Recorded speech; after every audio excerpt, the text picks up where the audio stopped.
Hey guys, Buildzoid here, and so I figured I'd share some of my findings with testing the Ryzen 2000 2700X on well, so far this board and that board. And also, before we get into that, big thanks to alza.co.uk for providing the CPU I have, the 2700X as well as the 2400G, but we're obviously not talking about that one right now. Both of the chips are on loan. I don't get to keep them. But yeah, it's nice to at least not have to pay for CPUs to test boards with. So yeah, let's get into the what was it? I don't know where to start. Honestly, I was trying to figure out like a script for this video, and it was just like I have literally no idea where to start. But I guess stock performance is probably the best place to start. So also I'm going to be writing notes so I don't repeat myself, because I can't think of any better way to do this. But so stock performance actually varies depending on what motherboard you put the CPU in, and the differences are like they're kind of interesting. So basically, I've tested the Crosshair and the Gaming Plus. I've not gotten around to the Prime yet. Now, if we, the interesting thing is that the performance actually changes depending on how many threads you're running, as well as what kind of workload you're doing. I've been testing with Intel Burn Test, CPU-Z, and Cinebench, as well as sometimes I'd also occasionally hit it with Prime 95, but I've decided that Intel Burn Test with the AVX accelerated version of Intel Burn Test is just worse than Prime 95. Like, it runs way hotter. So yeah, and we'll get to that later. But basically, so I've been mostly testing with IBT, but I've also checked Prime 95 as well, just because they're kind of similar in terms of their heat load and in terms of how they behave in terms of clocks. So basically, if you run a single-threaded workload, the Gaming Plus is faster than the Crosshair, which I don't know how that bloody works. But for whatever reason, the Gaming Plus seems pretty happy to do a 4.3. Like, it's not even supposed to do that. It's technically overclocking, but it pretty regularly hits 4.35 gigahertz, like, single-threaded. And basically, if I run any single-threaded workload, it tends to run ever so slightly faster on the Gaming Plus for stock memory settings, stock everything. Like, I can clear the BIOS on both of these boards, run the 2700X in the Gaming Plus, and on the Gaming Plus it'll consistently do better in the CPU-Z test on the single core thing, it'll do better in Cinebench single core, and it'll do better in IBT single core. Very marginally, because the difference is 50 megahertz, but it still does better. So that's an interesting thing I noticed. Now, for single, 2-thread, 3-thread, 4-thread workloads running Intel Burn Test, as well as the CPU-Z benchmark, both of these are basically the same. They will both run about the same clock, and they will both produce about the same scores. Actually, exactly the same scores. So for 2-thread, 3-thread, 4-thread, both of these boards are basically the same. Now, once you start getting into higher thread counts and heavier, hotter workloads like 6-thread, 8-thread, 16-thread, and then there's actually variance between like what kind of instruction set you're running as well. That actually makes a pretty big difference too. But if we just go like CPU-Z and Cinebench, and we go, so Cinebench obviously doesn't, well, I've not tested different core configurations on Cinebench, but I did test CPU-Z. If you test 6-core, 8-core, 16, 12-thread, well, 6-thread, 8-thread, 12-thread, 16-thread with CPU-Z, the Crosshair has a very slight advantage, about 50 megahertz. The Gaming Plus, for example, for Cinebench and CPU-Z 16-thread will run about 3.975 to 4.025, and CPU-Z will run a bit. Basically, it'll run 4 gigahertz plus minus 25 megahertz, and the Crosshair will run like 4.025 gigahertz plus minus 25 megahertz, and it tends to be ever so slightly higher clock speed. This tends to hover closer into the 3.9 gigahertz range for Cinebench and more 4 plus on CPU-Z. This tends to do both of them around slightly above 4 gigahertz. So very slightly faster for CPU-Z and Cinebench, multi-threaded. Well, heavy multi-threading. And if we go Intel Burn Test and Prime 95, that's where you see the massive difference. If I run 16-thread Intel burn test or 8-thread Intel burn test on this board, it runs at 3.8 gigahertz, plus minus 25 megahertz. If I run 8-thread or 16-thread Intel burn test on the Crosshair 7 Hero, it runs at 4 gigahertz.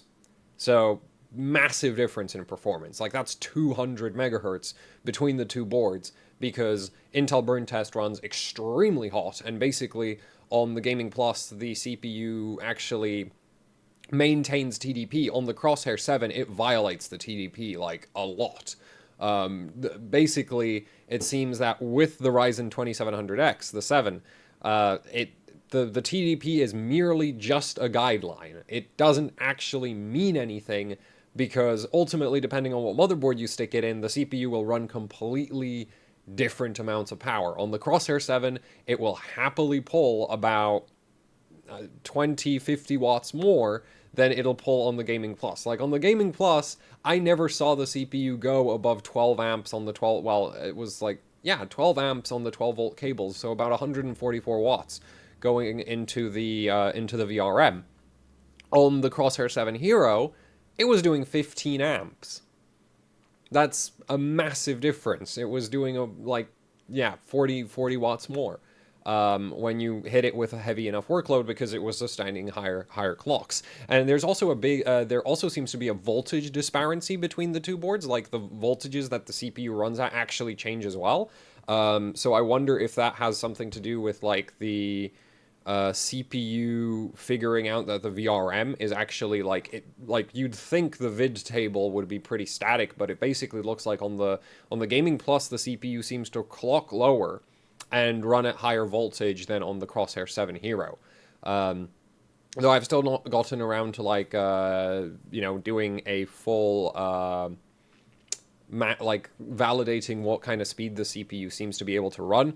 It basically looks like my chip won't do 4.2 gigahertz, at least not at reasonable voltage. So that kind of sucks. It needs, like, over 1.4 volts to do 4.2 gigahertz, and that seems to be true for both of these boards. I've not yet gotten that chip to finish IBT at 4.2. Another problem is the chip runs incredibly hot. The 2700X, when you start manually overclocking it at, like, 1.38 volts on the Crosshair 7, because I actually trust the power monitoring on this board, whereas I don't on that one.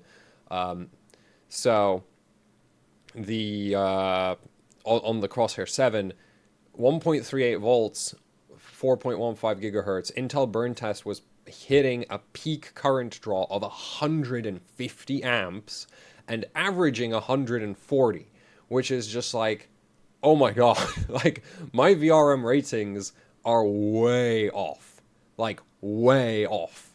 Because up until now, I've been basically doing the VRM ratings for Ryzen 7. I've been rating against 125 amps. But if you lock the 8-core to 4.2, it's not even 4.2 gigahertz. I think my CPU might not be the best, but it runs really, really hot. Like, so 140 amps at a not even 1.4 volts, it's like 1.38, and that has like 240 watts going down the CPU power connector. So yeah, I'm inclined to believe that number. But basically, the 2700X runs really power hungry, and it also gets really, really hot. Even with a 280 millimeter AIO on it. Admittedly, I'm not sure that the AIO is the best AIO I could be using. The fans look kind of dodgy, in my opinion. It's the EVGA CLC 280. With that AIO, I'm still hitting, like, for Intel burn test, I'm hitting like 80 plus degrees Celsius in a room that's in, around 20-25. Somewhere in between those two. My temperature control in this room isn't great, but I monitor temperatures while when I do final testing, I monitor ambient temperature. But so far, I've just been sort of messing around with the chip, and it runs really hot. So yeah, that is just that's kind of that. The chip runs extremely hot, pulls a ton of power. Mine doesn't seem to really like to clock that high. And so, you know, I was very interested to also mess with the precision boost override stuff, or overdrive, or whatever the hell it's called. And basically, that seems to be, like, I think that's probably going to be the best way to overclock. It seems to be somewhat board dependent because it seems to just scale up your stock values. And if you're, like, as I said, stock on this board is very different from stock on that board. And currently, the Gaming Plus doesn't have a working precision boost override on the BIOS I currently have on this board doesn't work. And I only know, like, I only validated that after I went to the Crosshair 7 Hero, because initially I was because the option is in the BIOS, and I was changing the ratio, and it wasn't doing a damn thing for performance. So I'm like, is it broken, or is it just not supposed to do anything? Because I don't know. But on the Crosshair 7 Hero, it does actually make the CPU clock higher and run stupid hot, more so, run just as hot as if you do a manual overclock, basically. But, yeah, this has broken precision boost override for now. Once I get that working, it'll be interesting to see if I can get this board to perform like the Crosshair 7 Hero. And I can't currently see any good reason to buy the Hero. Well, no, that's not the way to put it. This is a great board, but there's but the big enthusiast. If you've read the enthusiast highlights PDF for the Crosshair 7 Hero, Asus advertises how using BCLK and the precision boost override, you can basically get the CPU to boost single-threaded 4.5 gigahertz. This seems to be entirely tied to the silicon lottery, because my CPU will not do my CPU refuses to go above 4.3 on the Crosshair 7. And by that, I mean it refuses to do anything over 4.3 for an actual workload. So I've managed to get into, I'd get into Windows with, say, 103. I've tested 102, 103, 103.5, 104 BCLK with the precision boost override enabled and all of that just, set up. And, yeah, the chip will happily, it'll blip the cores to, I've seen, I have hardware info. I've not made screenshots of that. I should have made screenshots of that. But, if you look at hardware info and you check the maximum measured CPU clock, it would register that the CPU has gone up to 4.5 gigahertz for milliseconds or something. And then when you actually ran single-threaded benchmarks like Cinebench or CPU-Z or Intel Burn Test 1T or 2T, or literally if I ran any multi-threaded, single-thread, two-thread, three-thread, four-thread workload, the CPU would boost, would literally scale down its multiplier to hit the same frequency it would hit as if I just left it at stock. So I'm not sure if that's to do with the CPU I have. It could be, but unless I get unless I get a bunch of other chips and at least one of them demonstrates that the functionality actually works, for now I'm gonna say that trying to mix precision boost override with BCLK is a complete waste of time, because it never actually I have screenshots of the CPU doing 4.5 gigahertz for Windows desktop, basically. That's the only time I've seen it go to that level of frequency, is when it's sitting on the desktop. Because the moment I run any kind of single-threaded workload, CPU-Z is a lot lighter than IBT, and Cinebench is also very relatively light.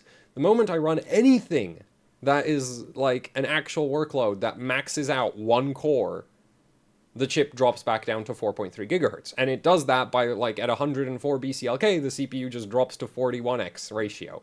The ratio just comes down. So, yeah, I'm not sure, what to do about that. It seems like it might be chip dependent. I don't bloody know. Yeah, but basically it's not working. On the flip side, I will say that precision boost override seems to work very, very well.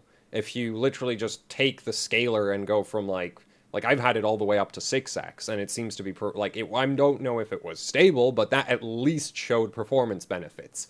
Compared to the BCLK thing. The BCLK thing, I've never managed to get any extra performance out of it with the BCLK.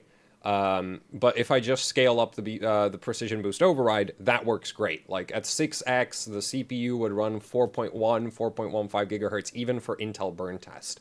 Admittedly, it would be pulling a lot of voltage, but it would work. And it was still running very, very high current as well. So, but at least that worked. And it did see performance benefits, though single-threaded performance did not change. That stayed exactly the same. So yeah, I'm really interested to see what the Gaming Plus does with the Precision Boost Override working, because this has consistently slightly better single-threaded performance over the Crosshair 7 Hero, and if I could get the multi-threaded to, you know, get up there, that would be great. So yeah, and I forgot to take notes, but yeah, that's kind of my findings so far. If you want to do like your regular old overclocking on Ryzen on a 2700X, I'd argue there's no point. Because if you just do the precision boost overrides, as I said, you can get the CPU to boost to like 4.15 on its own, right? And if you try to manually overclock it, you're probably going to stop around 4.2. In my case, it looks like 4.15 because well, Ryzen 7, like the Ryzen 2000 series, from the reading I've done, there's no official statement from AMD that I'm aware of yet, but from the reading I've done, it looks like these new chips are slightly more V-core sensitive compared to the last generation. So I wouldn't necessarily shove 1.4 volts into them like you would into Ryzen 1K.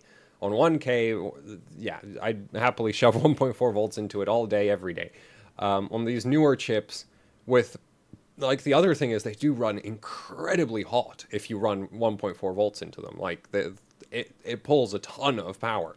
So yeah, I honestly think that if you have a 2700X, trying to multiply or overclock the old-fashioned way does not work at all. Now, what I would be interested to try out is like a 2700 or maybe even a 2600, because both of those CPUs have, especially the 2600, that thing has a boost clock of 3.9 gigahertz max.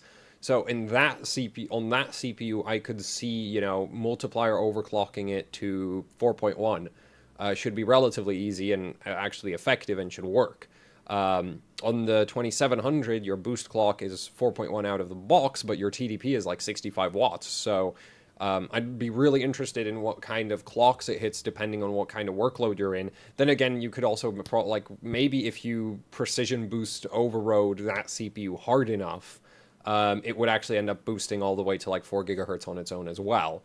But yeah, basically, if you're on a 2700X, I'd say there's no point overclocking whatsoever, like at all. You just buy the biggest cooler you can possibly, like, get the biggest freaking cooler you can, and then crank up the override ratio. Just crank up that override because it'll do a better job of everything than anything I've been able to do. So yeah, and I also messed around with the performance enhancer thing on the Crosshair 7 Hero. With my CPU, neither, like, level 3 and 4 don't, like, they're not even remotely reliable. And they also don't give me any more performance than if I just cranked up the performance boost override, so I don't see any point in using them. But again, I think that's going to be down to the silicon variants. It's a kind of a mess, I'd say, Ryzen is. And now the sun goes down and everything's getting darker and darker. I can't win.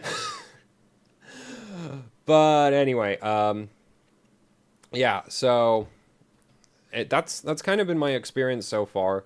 I'd say it'd be very interesting to check to like test out the non-X CPUs. And it would be, but like there's no way I'm going to get that. Like, yeah, I can forget about being able to test those. But if you have a 2700X, precision boost override seems to be the way to go. There is definitely motherboard performance disparities, but it kind of depends on what workload you run. So like Cinebench for both of these boards is basically the same thing. Intel burn test, this runs faster than that. So that's like an Intel, like a big, like rather interesting thing to know, in my opinion. I've not yet run the Pro, so that kind of sucks. Also, it does mean that if you run the precision boost override, like the CPU hammers the VRM. Like it really does, because even like as I said, if I manually overclock the chip, I was getting like 150 amps current output from the VRM on this thing. If I did just a precision boost override, it was still doing 140 amp peak and about 130 average. So, if you precision boost overrode this board, assuming it actually hit the same clocks as this board, this VRM would end up really hot. Like, yeah, so it's very very interesting in that way. So yeah, it kind of. I think I'll need to test the boards rather differently. Basically, checking how far the precision boost override goes. I will still do a manual overclock VRM test because that's the best way to keep things consistent for VRM thermals. But yeah, the 2000 series is basically like the X chips don't seem to have a good reason to like try manually tune them. They seem pretty much maxed out of the box. The chips can pull a lot of power.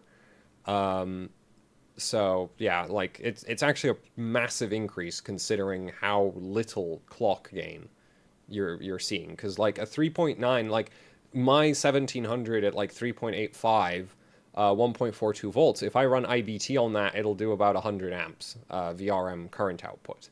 If you go to 4.2 on the 2700X, it does 150, so peak. So really, it's about 140. So it's like a 40% increase in current draw for 300-ish megahertz. So yeah, that's a big jump, which is which explains why we're seeing like much better VRMs on most of the boards, I'd say. I've not gone through all the boards yet, but it does look like the VRMs have gotten significant upgrades. The other thing is, I'm pretty sure the precision boost override, as well as the stock performance, is actually tied to VRM quality. So, like, because I know for a fact that this board wouldn't sustain, like, this board would have legitimate VRM cooling issues if it ran the same settings that the Crosshair 7 Hero does for Intel burn test. Like, that's just a fact, because this thing was pinging about 130 amps. So if this was pinging 130 amps, that would be a major freaking problem. Because I did test this board, and if you just run a 717, if I ran a 1700 on this, with admittedly no airflow over the VRM, if I just put the 1700 in there, and did a 3.85, 1.42 volts overclock, which it's basically that overclock is not optimized. It's just meant to push as much power into the CPU as I can without doing a lot of effort. But that overclock, like the VRM would hit about 108 degrees. And that's on the open air test bench. So like I have a case, it's, you can kind of see it over there. So I do have a extra computer case now that I'll do VRM thermal testing in, but basically, the 2700X, even if you just leave it to its own devices, will give a VRM a workout. If you start precision boost overriding, it'll really give a VRM a workout if you have a intensive enough workload. So yeah, it's been very interesting. Like that's for sure. Like completely different compared to overclocking on the 1000 series, because there's not much overclocking you can do. You can basically you can change the precision boost override, and that's just about it that I would bother with on the 2700X. So yeah, just figured I'd share that with you. And now the video is getting really dark. So yeah, those are sort of my findings and experiences so far.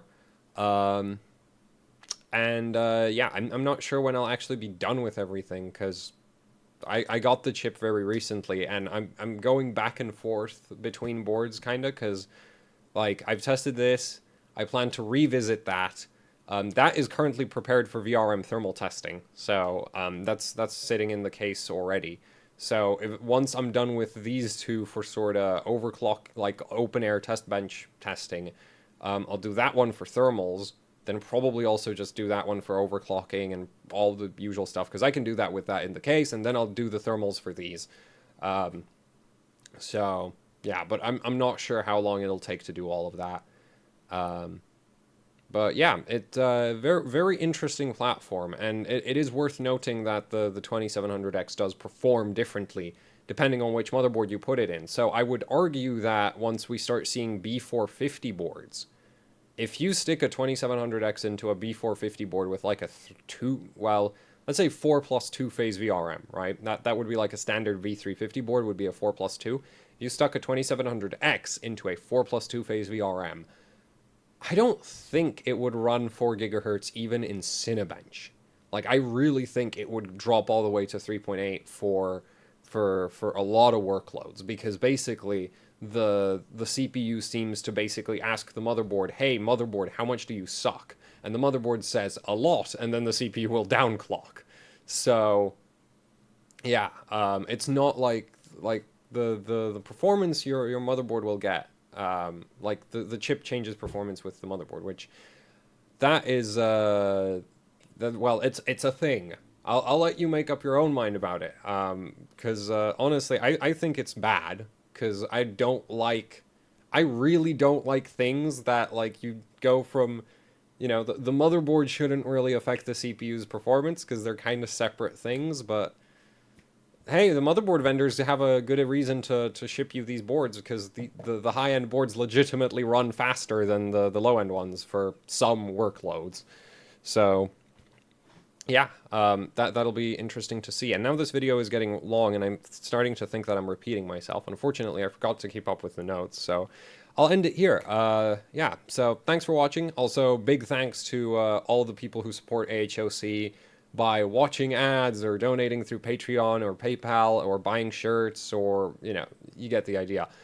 Big thanks to all of you, because without you, I obviously wouldn't have the boards. One last thanks to alza.co.uk for the CPU. I mean, I wouldn't actually be making this video if I didn't have a 2700X. And actually, my way of, like, having the 2700X has wildly changed my view of the motherboards. Because before the 2700X, if you stick a 1700 into either of these, it behaves the same. But you stick a 2700 into a board, the 2700X into a board, and it's really different.